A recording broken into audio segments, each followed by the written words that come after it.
Alright guys, so today we're doing a very iconic duel from the Western Front during World War II. We got a Bf-109 K4 against the P-51D. Now the K4 is obviously a later model of the Bf-109, so it's gonna be a very superior and high performing aircraft. There's the P-51, he's gonna merge with us very quickly, looks like he's going high. We're gonna turn around. And I actually win that merge, which is interesting. It's not that I'm a good Bf-109 pilot, because in all honesty I don't have a lot of experience. This is the Bf-109 doing all the work here. And you can see how easily I climbed up behind him. Now the P-51 is going for the vertical, and boy oh boy can she climb. Really fast, right up there, didn't even seem to struggle in that climb. I follow it.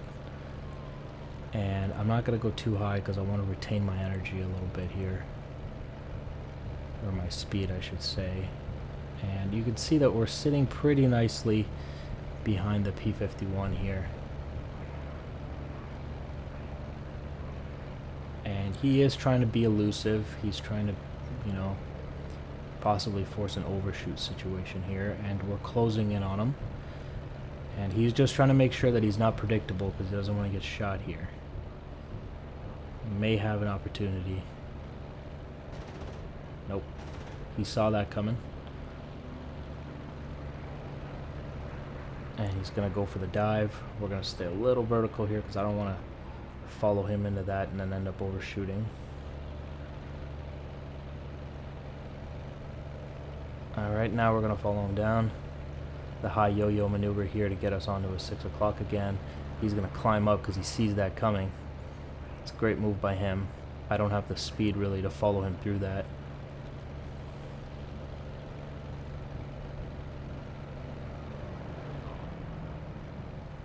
Alright. Now we're back in our favorable position here.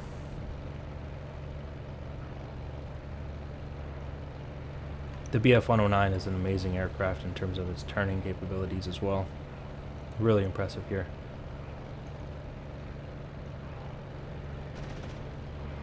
Couple of rounds off just to give him something to think about. It looks like he's going for a stall maneuver here. Very risky because he's going to be slow, but it could possibly turn the tables for him here if it works out. How are none of those hitting him?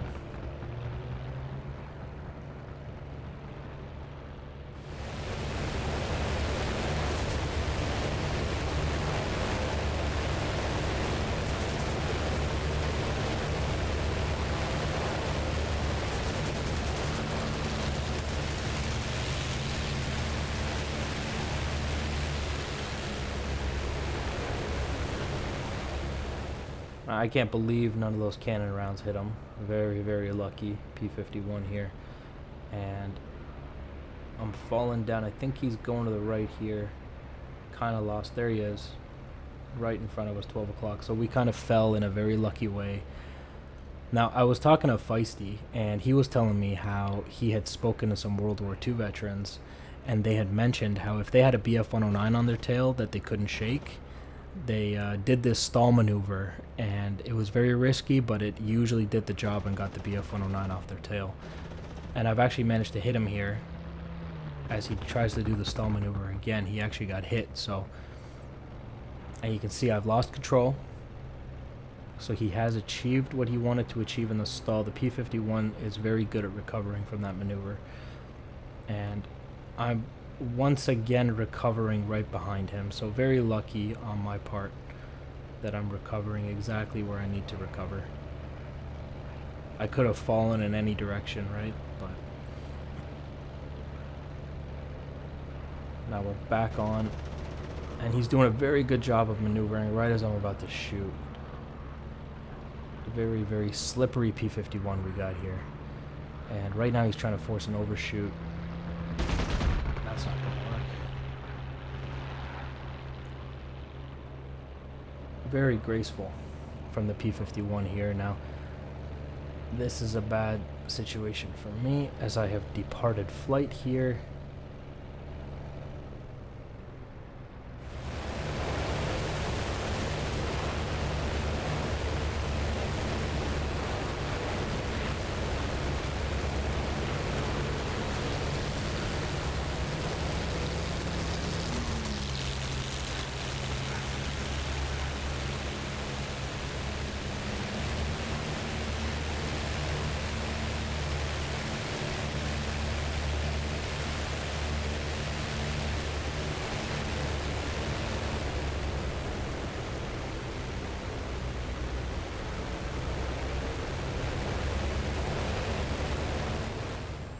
And once again I recover and he's right in front of me.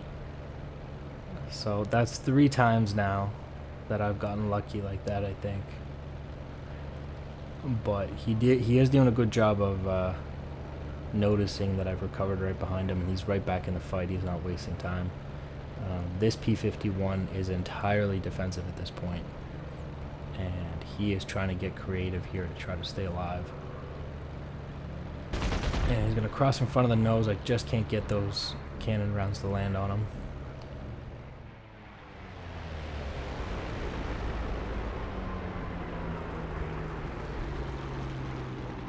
And in this very slick maneuver, he actually managed to slip behind our tail here. And I'm just going to do a real tight turnaround. And we might get a head-on situation here. Nope. Alright, there we go. Now I've turned into him, and we're starting to win, coming back on his 6 o'clock here. So he did have a momentary situation there where he managed to turn the tables on us. Very well played by him. Gotta make sure that that doesn't happen again. And now he's on the deck and seems to be doing a very tight turn pattern here. And I think he's actually so tight on those turns that I can't really get down there with him. You can see here I'm pretty high angle off the tail, which makes it very hard for me to get rounds off on him. And I just can't get a good angle because he keeps tightening down those turns, and it's going to be very, very risky for me to get down there. I mean, it could get, I'd have to be really, really low though, and I don't really love those odds, but it might come down to that. At this rate, I can't really pull up behind him. I need him to make some sort of mistake and open up that circle a little bit, and maybe I can slot into it.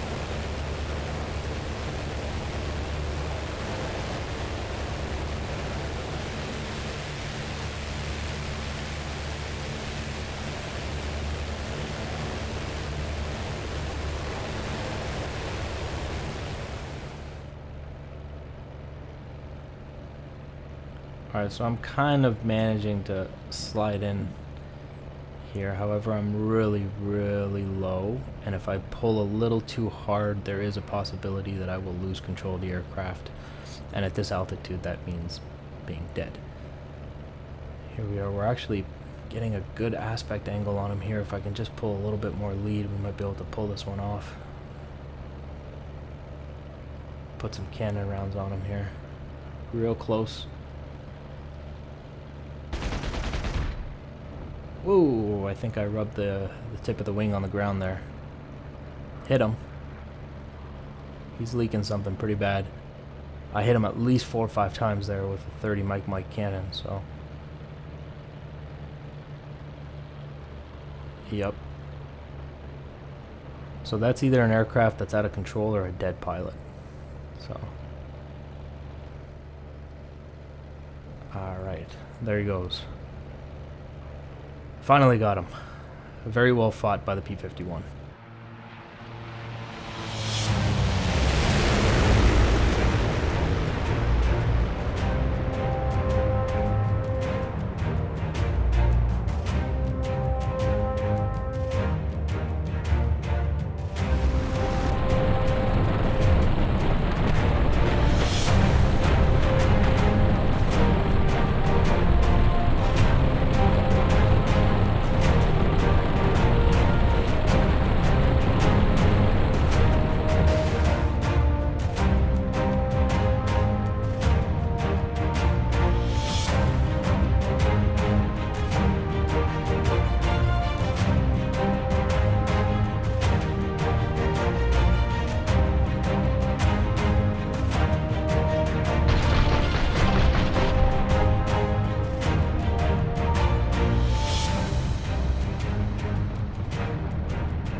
Okay, so here we go with our tack view. We got the red Bf-109 and the blue P-51D. Alright, so we're coming into the merge. It looks like a true airspeed of about 350-ish for the P-51, sitting around a true airspeed of 340-ish for the Bf-109, so just a couple of knots less. They're going to build up, the P-51 is going to build up to about 360, and there's the merge. The P-51 immediately goes for the climb as he turns in. The Bf-109 beats that turn. You can see that turn rate of about 18. I think I saw 19 there for a couple seconds, maybe a fraction of a second, 19 degrees. That's very, very impressive from a Bf-109. And you can see the P-51, I'm seeing a maximum of 17.9 as the maximum. So the Bf-109 is clearly out-turning the P-51 in that scenario. So the P-51 goes for this almost like a split S maneuver, but that's what it looks like. But what he's actually doing is trying to take this fight into the vertical, kind of like a vertical loop, essentially, right off the bat here. And because he knows that's where he's superior, but as he does that, he realizes that he's about to dump his speed, and so he's going to bring the fight back down. The Bf-109 doing a good job staying in that turn with him. This is the part where I said, oh, he climbed really nicely. He climbed away from me really, really nicely and really took off. Now in this situation, I'm back on his 6 o'clock and 6-ish. I'm still lining him up, pretty high aspect at this point. And I'm staying with him. Now he's doing these loops. He's trying to maybe force some sort of overshoot scenario, but I'm staying nice and glued back there. And again, this is mostly the Bf-109 doing all the work here. It's not really me. You can see the P-51 putting in rudder inputs here, trying to just, you know, be elusive so he's not easy to shoot. And right around here, he realizes that he's almost out of luck, so he's going to dump his nose, put some rudder input, and just fall. And he's just trying not to get shot while he does that. I realize essentially for him to have done that, he has to be really slow in speed. So I'm not going to follow that because that'll cause an overshoot. So what I'm going to do is try to go for that high yo-yo, you know, where you go up and you just slot back down behind the guy. The P-51 realizes what's happening here and climbs to meet. So he's going to climb to meet the Bf-109 and negate that high yo-yo, right? You can see that had he continued what he was doing, my little loop up and down would have put me back on his 6 o'clock. However, he realizes that, and as he sees me go for the high yo-yo, he climbs back up. This is continuing to maneuver in relation to the bandit, so this is why he's able to negate anything I was trying to set up there. And so we're back into this, almost looks like a rolling scissor. Actually, that's exactly what it looks like here. And as he crosses in front, I thought I fired cannons at him there, but I guess not. Yeah, was having a lot of problem with the cannon in the Bf-109, honestly. In the end, the cannon is what kills him, but I'm pretty sure it was like the last couple of rounds of ammo on that thing. So here we are, just staying behind him at this point, nothing too special.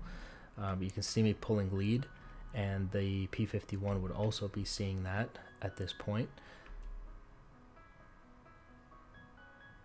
And I just can't pull enough. Oh, I can. Interesting. Well, no, I couldn't because those rounds fell behind. So it wasn't enough lead. And the P-51 is going to switch up what he's doing because he knows it's not working. It's only a couple of seconds before I can pull the lead I need. So he's going to do something a little different to try to stay alive. You can see once again, every time I'm shooting, he's inputting rudder. And that's really helping him to maneuver and for me not to hit him. You don't want to stand still. Now this is the part where he goes for that little stall maneuver, the one that I said other World War II veterans did or claim to have done. I'm sure they pulled it off quite a few times actually.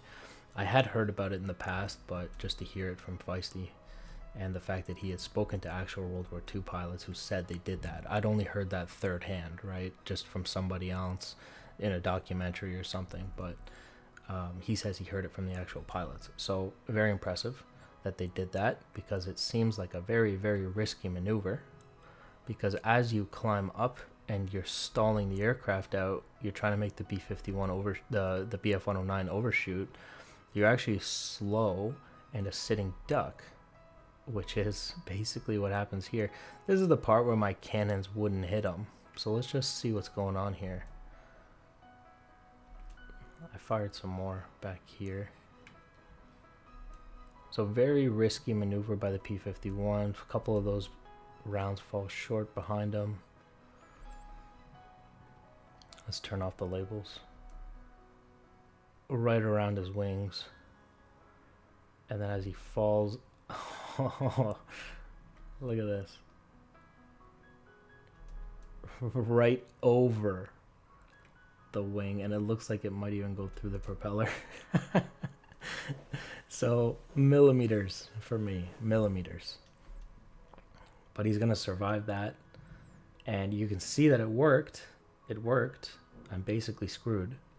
However, he gets unlucky and I fall right behind him.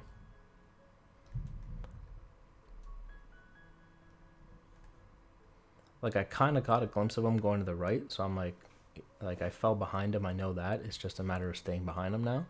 And I saw him go to the right, and as I come to the right, I see him pulling up. So there he is, right in front of me again. We'll put the labels back on. And he's going for that climb.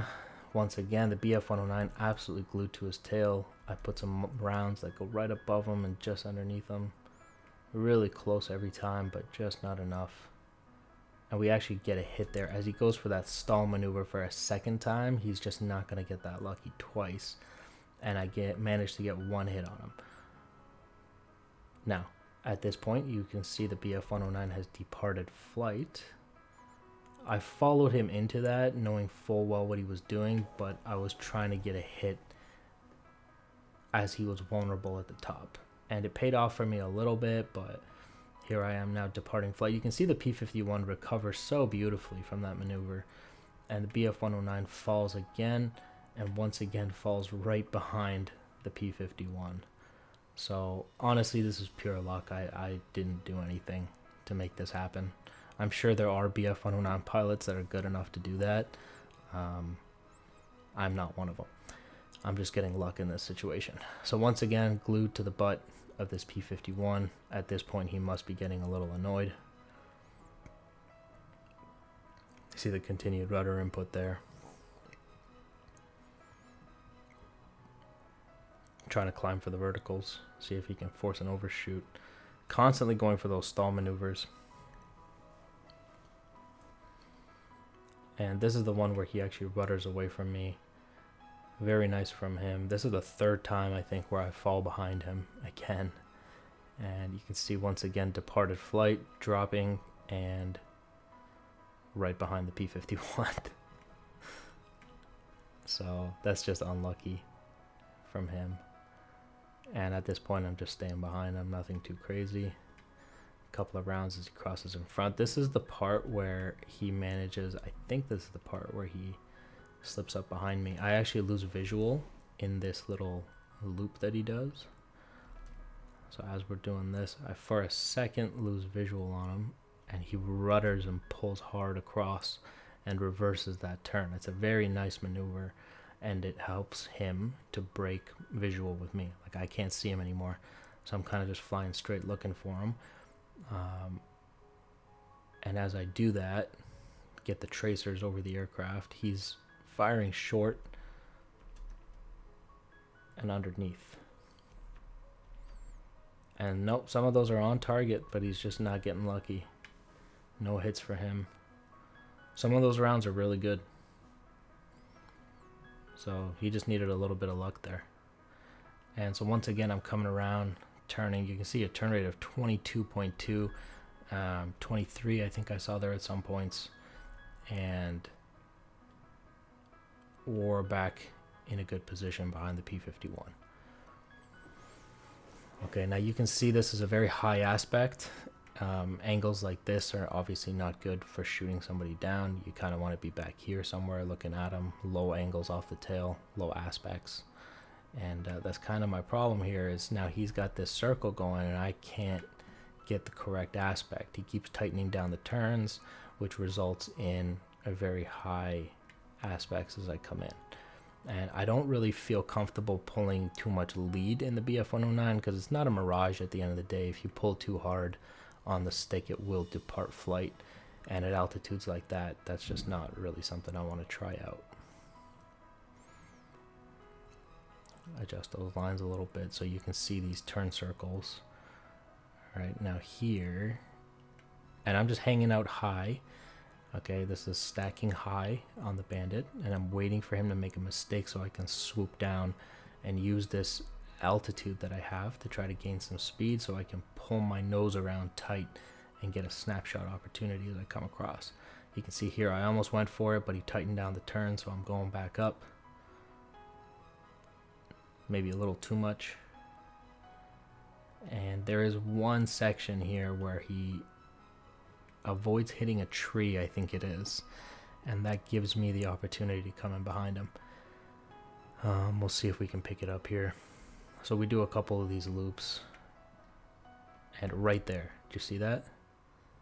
As he comes down through that turn, he can't continue his turn because there's a tree right here.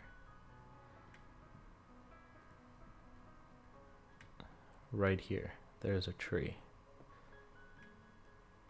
And so he has to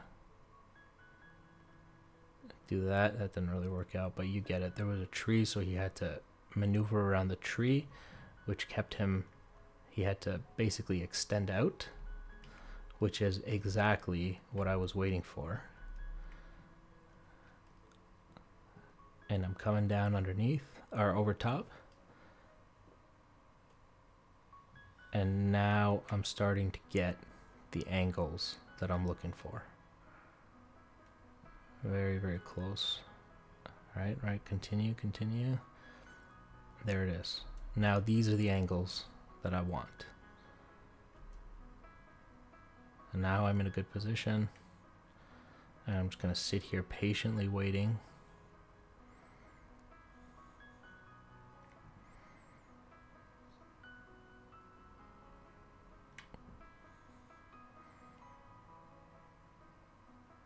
And hit, and there's me hitting my wingtip on the ground there, almost killing myself in the process of killing that P-51.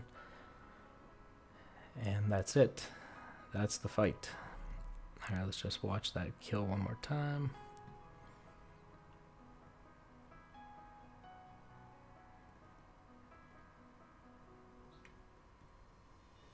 Labels on for anybody who wants it.